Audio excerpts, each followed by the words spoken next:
这起命案的女死者死亡时间大约是在20天之前，死亡原因是颅内损伤，致伤工具是一个长方体、质量较轻的物体。尸源发现确认了吗？死者的背后呢有一道长约20厘米的火凤凰刺青。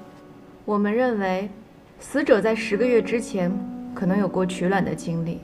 取卵？死者不会是卖卵者吧？不只是卖卵，我认为死者应该是个代孕妈妈。纸片胎、氯化钾，你认为死者生前做过减胎手术？你们可不可以稍微解释一下这些名词啊？都太专业了。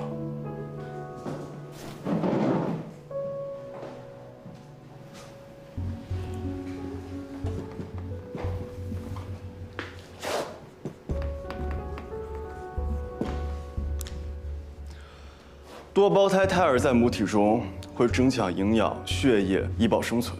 争抢不过的胎儿呢，就会出现营养不良，严重的甚至难以保全。这个时候呢，就要考虑到减胎术。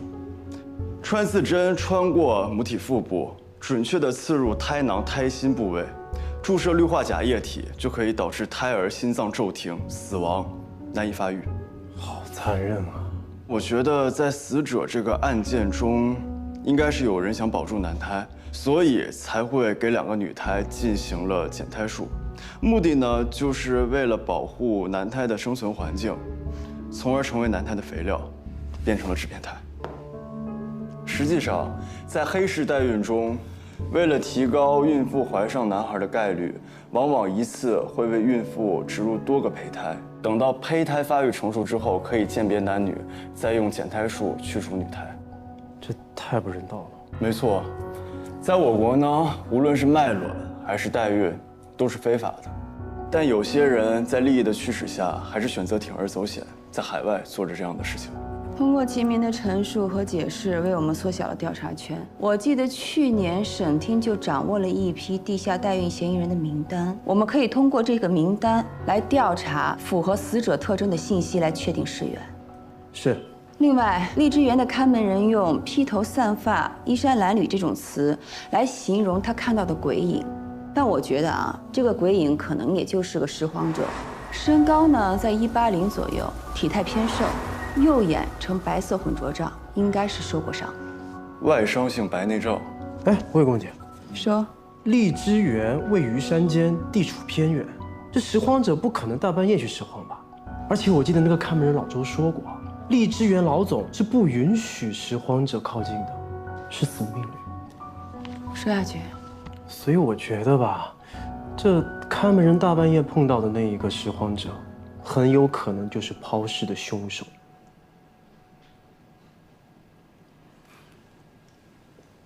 我们刚刚一直在探讨的，就是这个问题。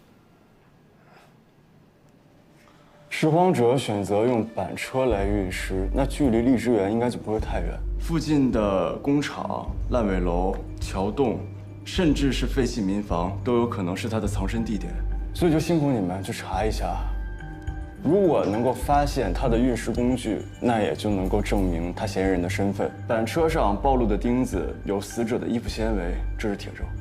那我们就分2个方面来调查，一个呢是通过这个代孕名单来确定是否能找到尸源，另外一个寻找弃尸嫌疑人，就是这个拾荒者。咱们这次啊，法医部门同事工作十分高效，为我们提供了巨大的帮助，是我们学习的榜样。你们辛苦了。谢谢秦法医。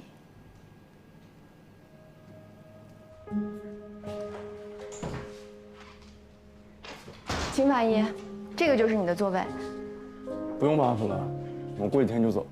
话不能这么说，工作就要有工作的态度。我帮你收拾吧。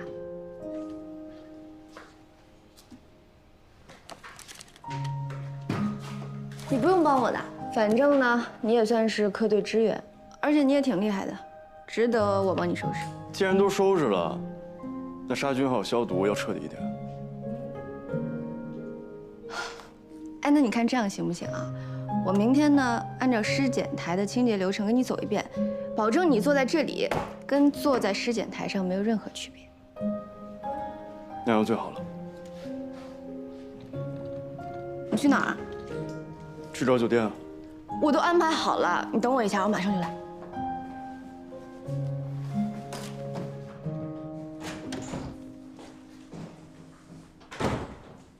哦，喂。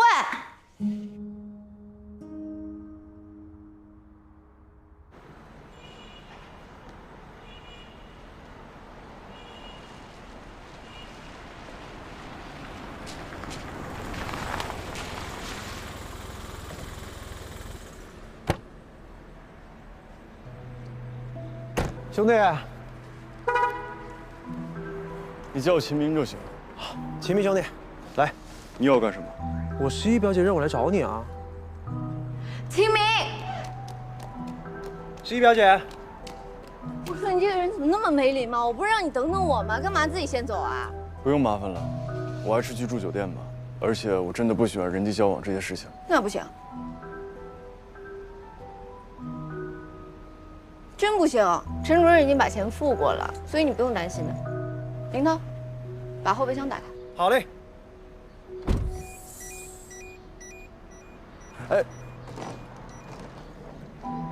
哎，安然呢是我11表姐，她家是开民宿的。如果你不住的话，她岂不是要把钱退回给陈主任？这不太好吧，对吧？我劝你呀，别找麻烦。走吧，走吧。来了来了来了。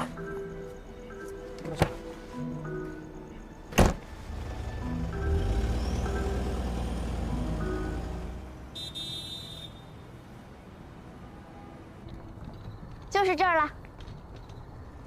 这就是酒店。哎，酒店哪比得上我们这儿民宿啊？我们这儿服务好，环境好，干净又卫生，还包你1日3餐。我还是去住酒店吧。不行，钱都已经付完了，你必须得住这儿。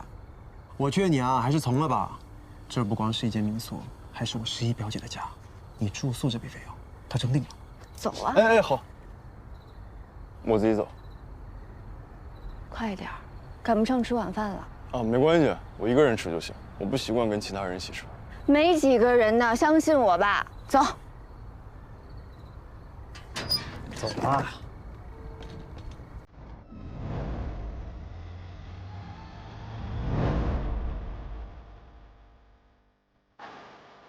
这是我爸，这是我妈，这是我大哥，这是我大嫂，这是我可爱的小侄子，这是我二哥、二嫂，二嫂肚子里的不知道是男孩还是女孩呢。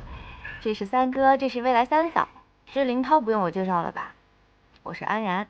你最好吃快点啊！好，来，咱们先吃饭，边吃边聊。对，来。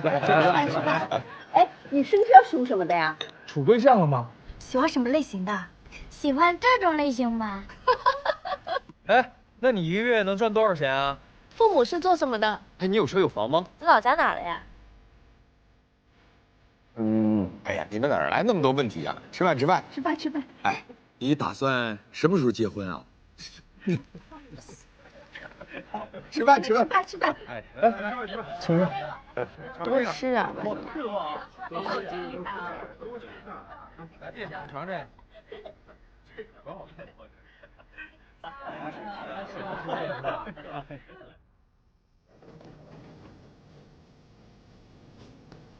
我帮你拿吧。不用，我自己来吧。你的房间呢是 VIP 中 P， 朝阳海步临街，特别安静。那，就是这间。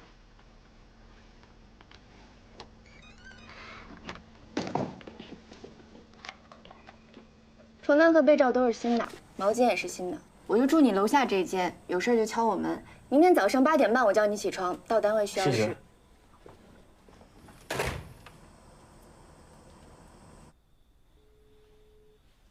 啊，喂，物流公司吗？啊，我发给您一个详细的地址，麻烦您把我东西送到这里。好，谢谢。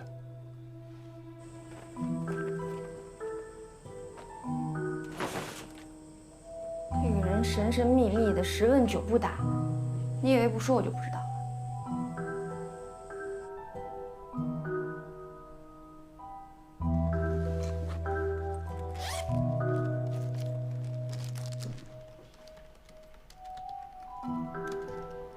陈主任，可以把秦明的资料发给我吗？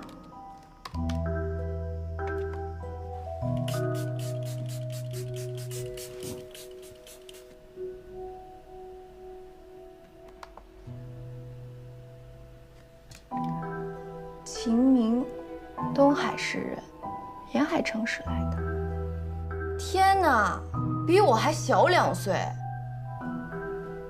长得也太着急了吧！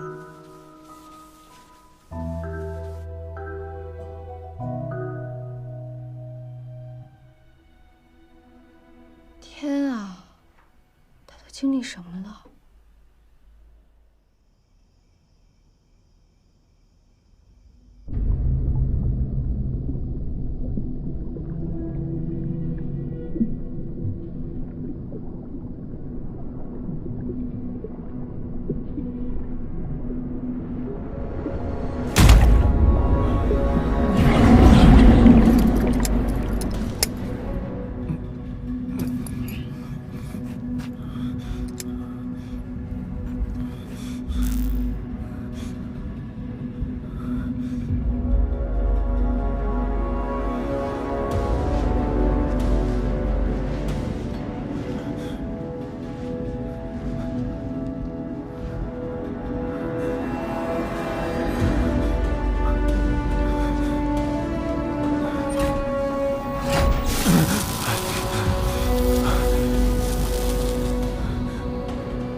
我看你晚上没吃饭，所以就给你加个餐。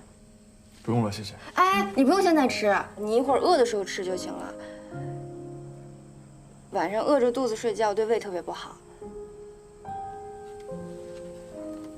谢谢。我还没说不客气呢。这是我们龙帆市的特色面食，在外面是吃不到的。不过呢，加餐是需要另外付钱的。这次就算我送你，不跟你计较了。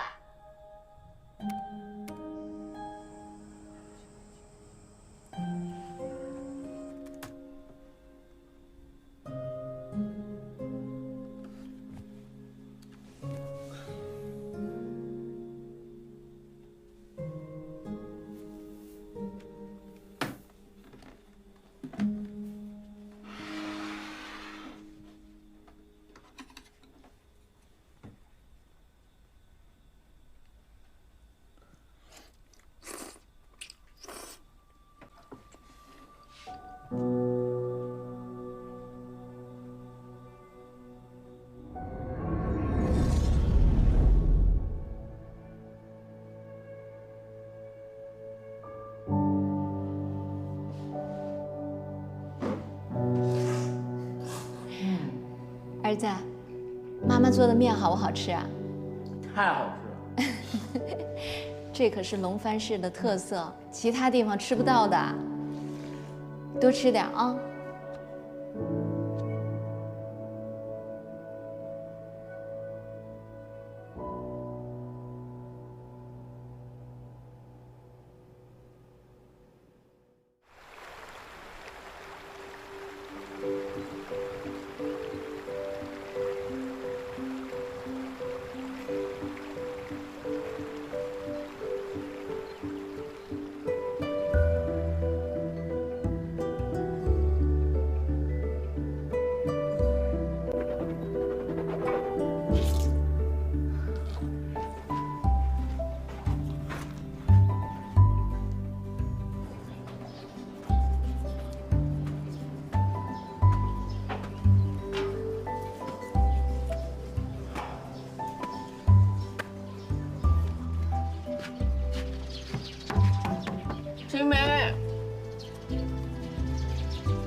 陈一鸣，起床了，上班了。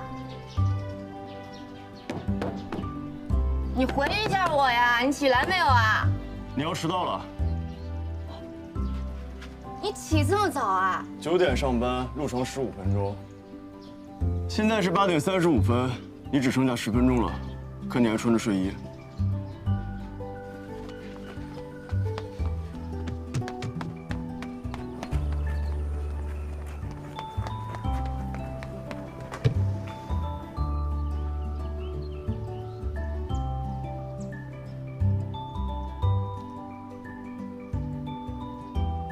3、2、1。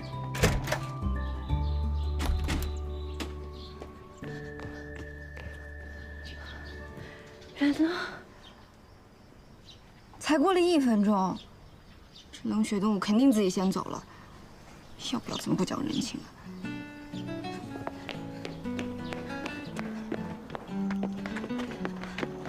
哎，冷血动物，说好我带着你一起上班的吧？为什么就不能等我一下呢？我个人时间观念比较强。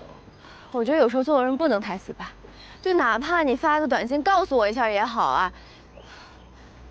我还一直担心你人生路不熟的会迷路呢。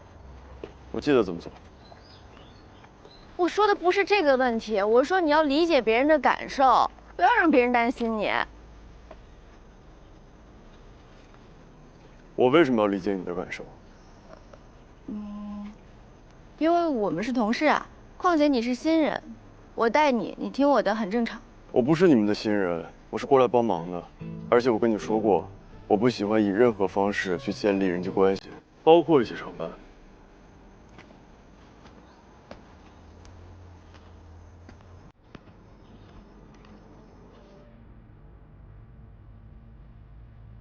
你好，我们是王帆时光，你好，有没有见过这么高的一个男的？他的队有点驼。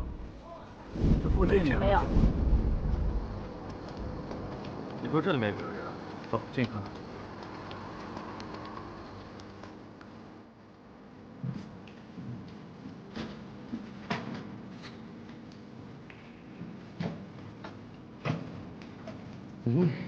这儿也太臭了吧！谁能在这种地方生活啊？对啊。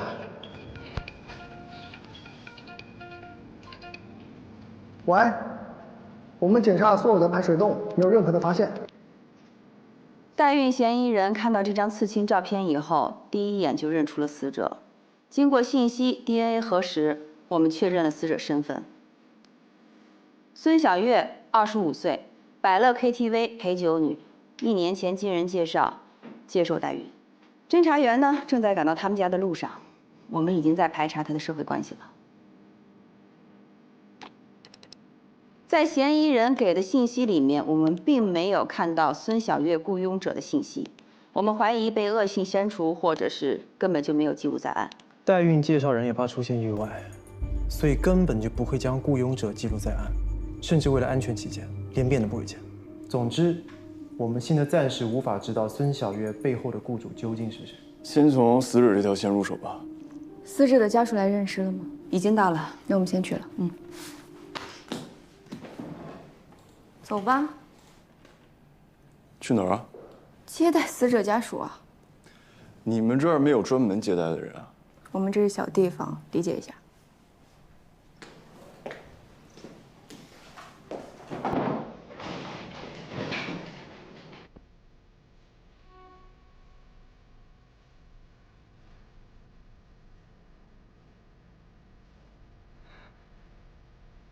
同学，请你做好心理准备，因为容貌已经肿胀难以辨认，但还是希望你坚强，可以认出你姐的特征。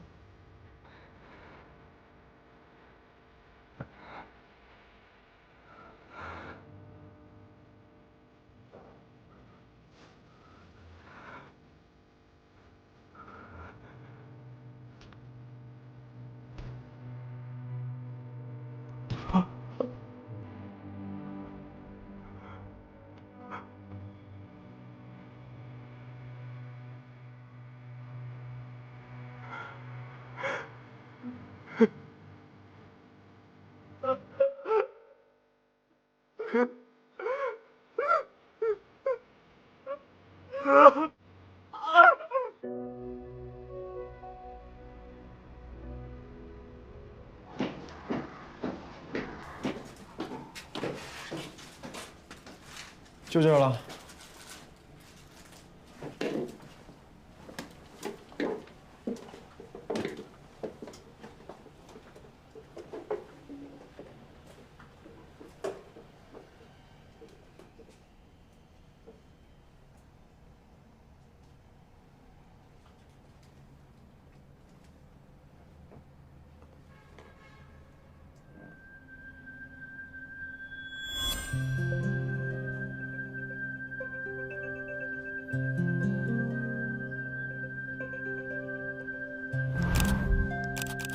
闻到什么了吗？这里很有可能是第一案发现场，所有人退出去，保护现场。狗鼻子。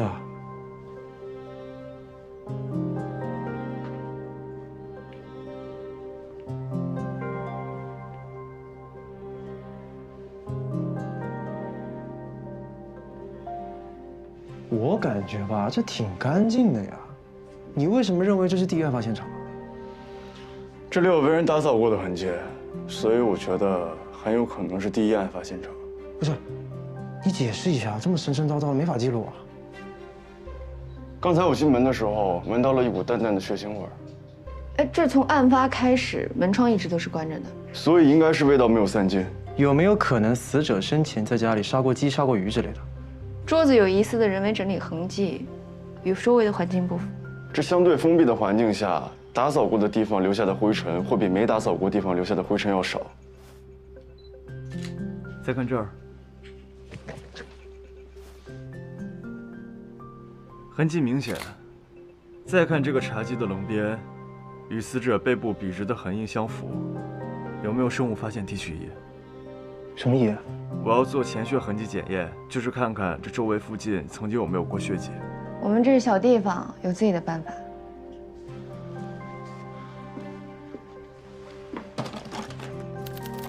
这又是啥4甲基联苯胺滴液，这是我自己配的，老办法一样管用。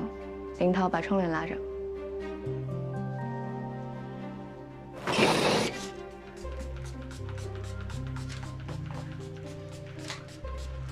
发现前血痕迹。取样，把整个房间都查一遍。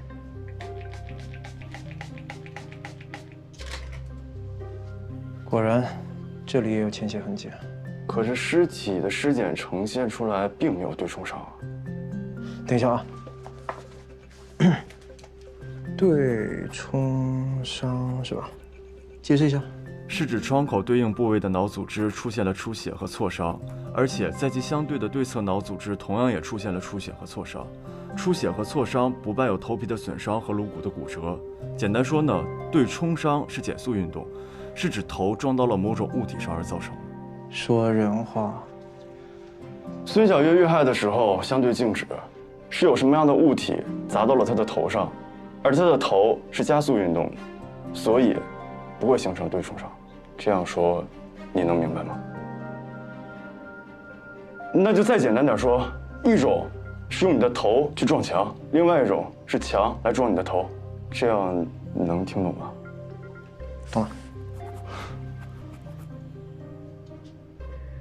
你们过来看一下。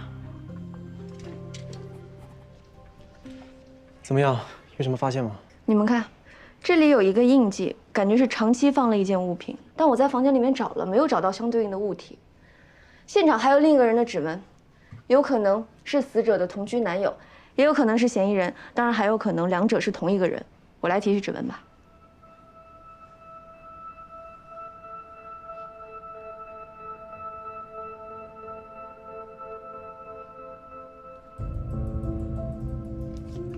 高材生，想了呢？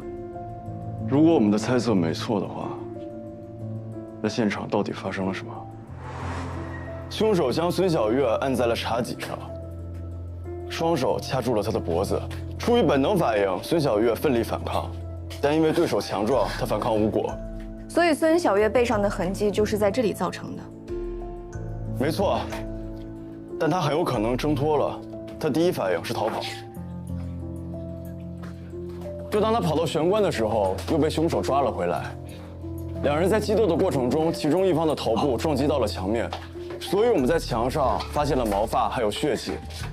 这些毛发还有血迹很有可能是孙小月的，但同时也很有可能是凶手的。凶手激愤，将孙小月又拖了回来，按在了地上，双手掐住她的脖子，又随手拿起了电视柜上的一件物品，反复抡打了几次，将她砸死。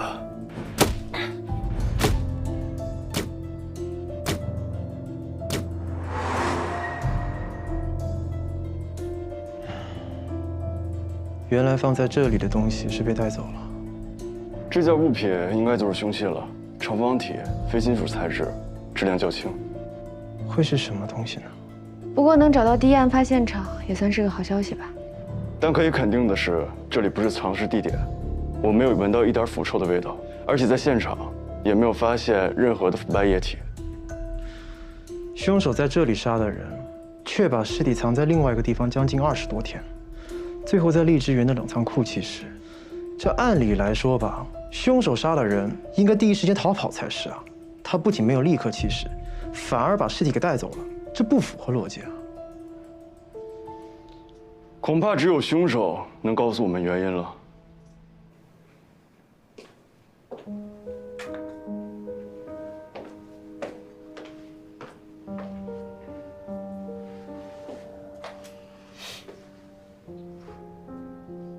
我妈在我5岁那年就去世了，过了不到1年，我爸得了偏瘫中风，所以我是被我姐带大的。她高中毕业之后就出去工作了，每个月给家里寄钱。她成绩本来很好的，她能考上大学的。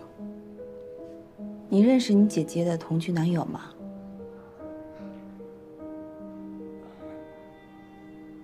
他们在高2的时候就认识了。他跟我说过不少刘玉山的事儿。今天天气不错。哎呀，今天天气太热了。写完作业要不要打球？打球都没意思了，咱去吃点好吃的吧。你不怕胖了？我姐高中时被一帮小混混纠缠，当时是刘玉山救了她。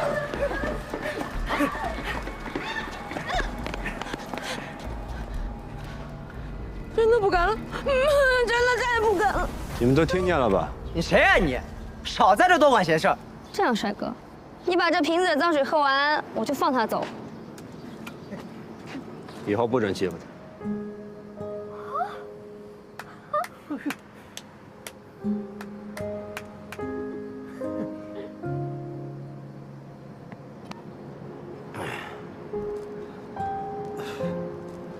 我敬你是条汉子。该不会成了个丑八怪吧？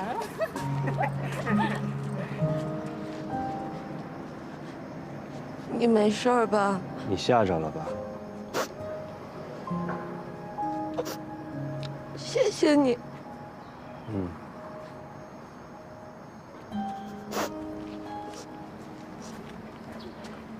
哎，你叫什么呀？刘玉山。什么？我没听清。刘玉山。我叫孙小月。高考之后，他们就断了联系，然后过了7年，他们才再相遇。我姐说那是命。他们在一起不到第2年，刘玉山就辞职了。从此之后，他就像个废人一样，靠我姐养活。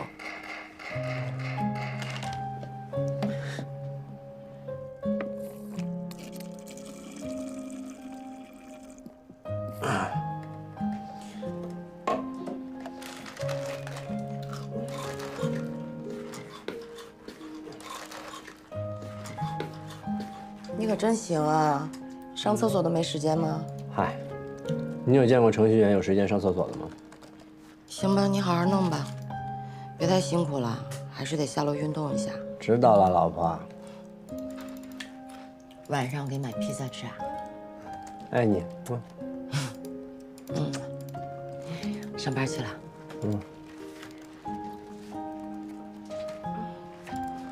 哎。帮我扔一下。但是我姐相信，他会是第2个乔布斯。这都是那个王八蛋告诉他的。我姐连乔布斯是谁都不知道。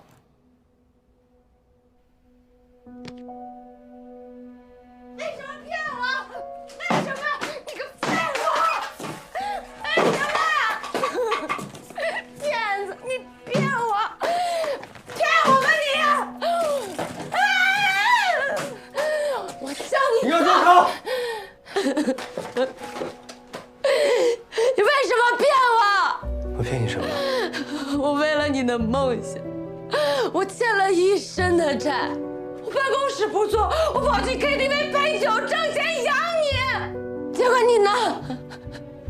你在网上赌钱，什么计算机程序，你他妈就是个骗子！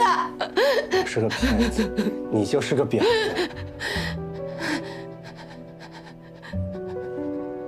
你说什么？我说你是个婊子。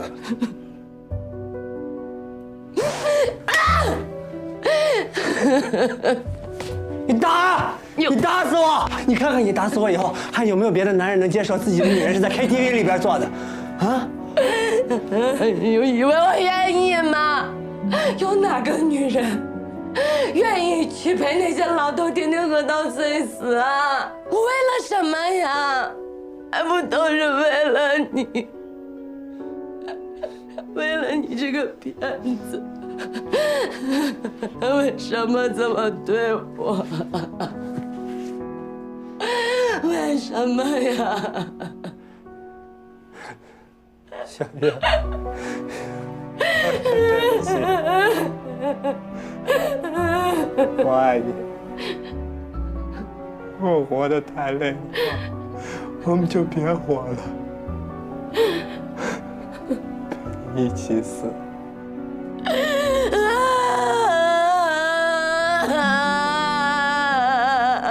我陪你一起死。所以，杀我姐的一定是那个王八蛋，你们一定要替我姐报仇啊！如果我们找到刘玉山，我们会通知你。你今天也累了，回去休息吧。好，那我送他走。走吧。谢谢警官。走。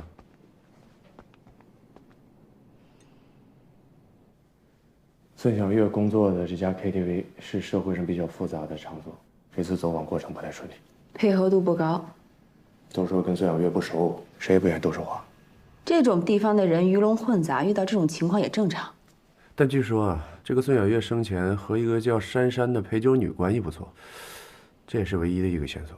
那就把这个叫珊珊的给找出来呀！谈何容易呀！这个珊珊2个月前就不在这个 KTV 干了，而且流动性这么强的群体，珊珊这个名字很有可能都是个花名，不好找。哎呀，那挺好一个线索就这么断了。这样啊，大家啊再深入走访一下，寻找一下这叫珊珊的女人。李队，我能找到这个叫珊珊的人。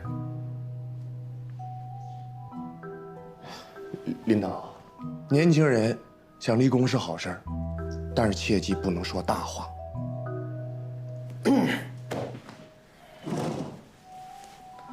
孙小月所在的这家 KTV 是市里面数1数2的高消费场所，一般在这种地方上班的人啊，即使流动，也就那么几家大的可以去，小地方不稀罕。这周边的城市 KTV 加起来大就那么几家，只要他没出省，除非他从良了。好啊，给你3天时间找到这个人。1天。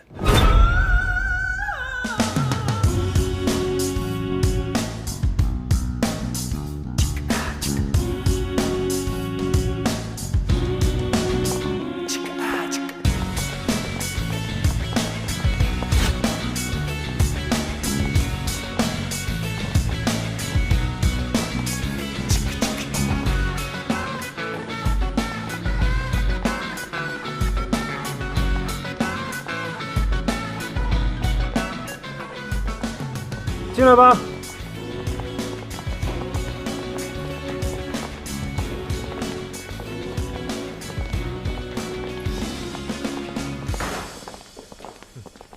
报告队长，这些就是被治安拘留的，全是所有叫珊珊的陪酒女。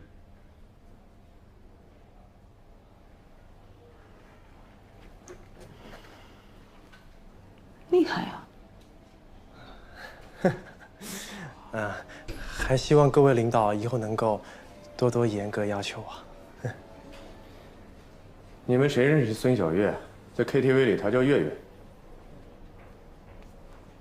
各位，孙小月出事了，如果你是孙小月的朋友，希望你可以给我们提供一些线索，帮帮她。这是孙小月生前的照片。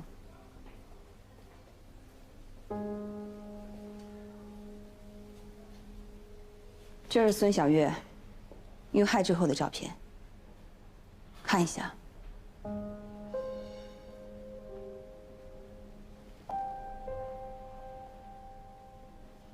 你认识孙小月？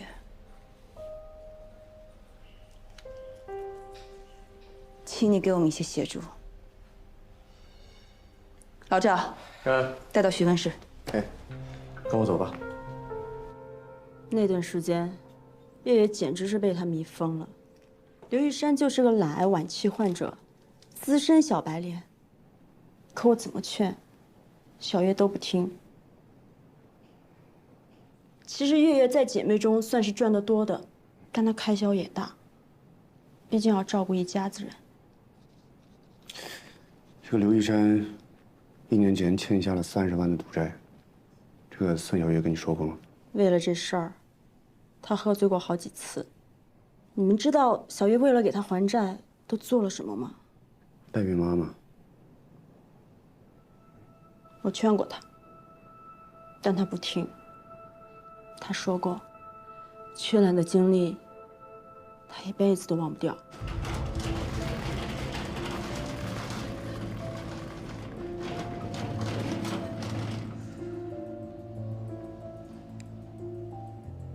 打这个催排卵针，没有什么副作用吧？你放心吧，我们管它叫营养针。一般啊，取5到10颗，低于5颗的客户还不要呢。取卵啊，没什么太大风险，休息3个月就可以继续卖卵。你年轻，恢复得快，体检没有乙肝、丙肝，没毒艾滋，客户才放心。先打针吧。那打这个针应该都是专业的医生吧？放心吧，我就是学医的。我以前啊在妇产科上班，打营养针都是我们自己来。这个呀，短期只需要打9天。来，把衣服撩起来。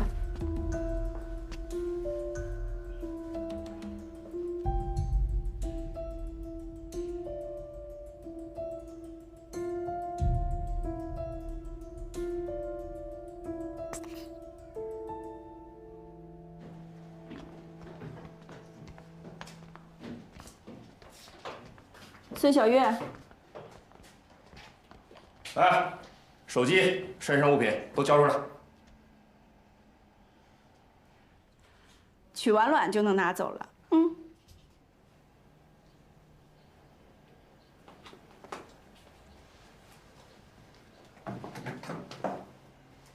放心吧，很快就结束了。取卵啊，不能打麻药。你把这个止痛药塞进你的肛门里，拿。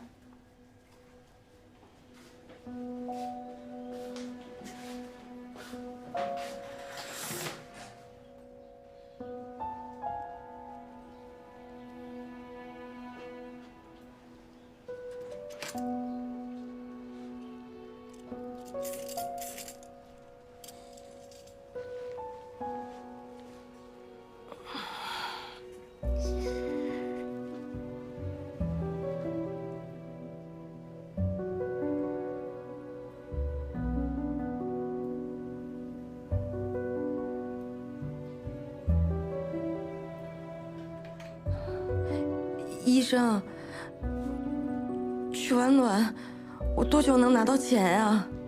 不是跟你说过了吗？验证卵子没有质量问题，能和雇主的精子胚胎成功，我们就给钱。你算是幸运的，身体健康，学历和长相都不错，雇主第一眼就挑上你了。那万一日后雇主反悔了怎么办呀？要不你就别做代孕，光卖卵子得了。反正卖卵最多能拿个2、3万，要是卖卵代孕一条龙，拿个20、30万不是问题。你自己选。我真的好害怕呀！都走到今天这一步了，啊！现在放弃不值得。再说了，楼下那2个男的会轻易的放你走？他们可掌握了你全部的资料，包括你家里人的联系方式。放心吧，相信我啊！啊，医生，你轻点儿。